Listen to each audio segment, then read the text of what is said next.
I know this can be a bit confusing, and at one point we see people, yes, I'd take the business, no, I wouldn't take the business. And when I ask them why, what framework they think about it, there's no solid framework. What we want to do here in this class is give you a very solid framework to analyze critically important decisions in your business.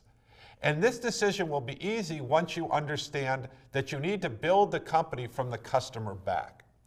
Erdeen's business plan targeted a group in Boston that was underserved.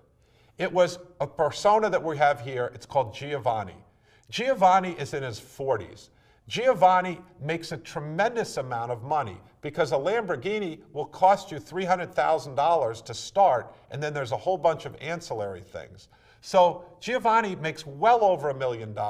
He's in his 40s. It turns out that he's not married anymore. He was married once, but in his pursuit to make the most money in his hedge fund, to become a partner in his law firm, to become a partner in his accounting firm, he kind of left his family behind. He was so driven to do that. Now he has more money than time.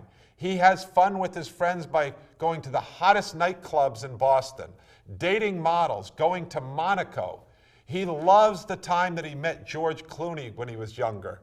And it was just a very exciting thing. What Giovani is buying here, and we could go through the clothes he wears, the clubs he belongs to, the websites, the magazines he reads, the movies he sees, the clothes he wears, the cologne, the aftershave. But at the end of the day, what Giovani is buying is not a car. He is buying an image. And this persona that we built up is much different than the persona of Laura. Laura is 40s as well, but she is female. She is married. She has a 4-year-old Volvo, so she's very committed to her kids.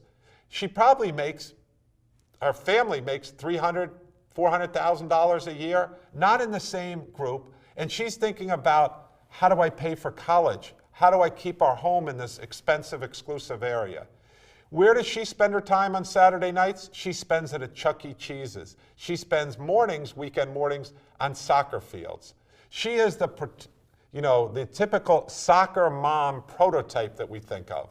Now you can say, well, that's a stereotype, but this is exactly what companies do. They build a persona of it. Is it exact? No. But what it does is it creates, in the bell curve, the most likely customers to buy their products. There will be some outlying people that buy Lamborghinis.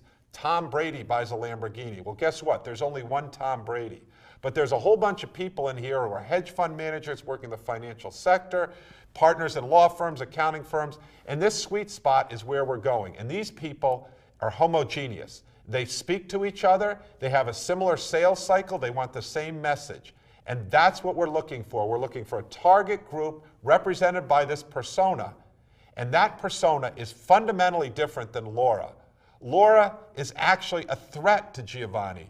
She represents the wife that divorced Giovani because he was so dedicated to succeeding, his work, he was so compulsive about it.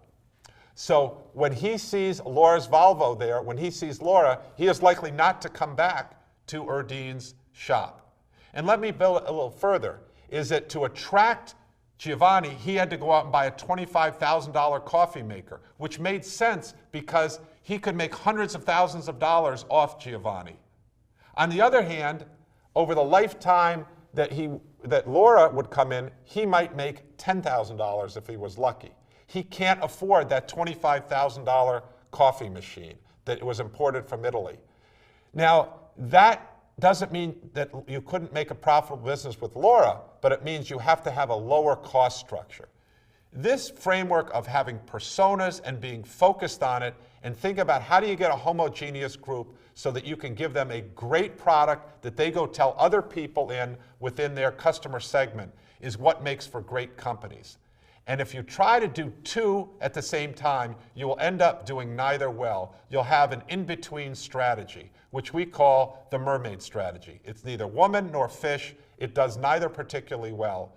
You can't have that type of strategy. Do one thing, do it well. This is the focus. So in the end, Erdeen had a lot of urge to take that business. He should not take that business if he's going to be disciplined. He has to focus and find out how does he get Giovani into his business, how does he make him very, very happy, and not take the short-term fix of Laura, because that will destroy him in the long term.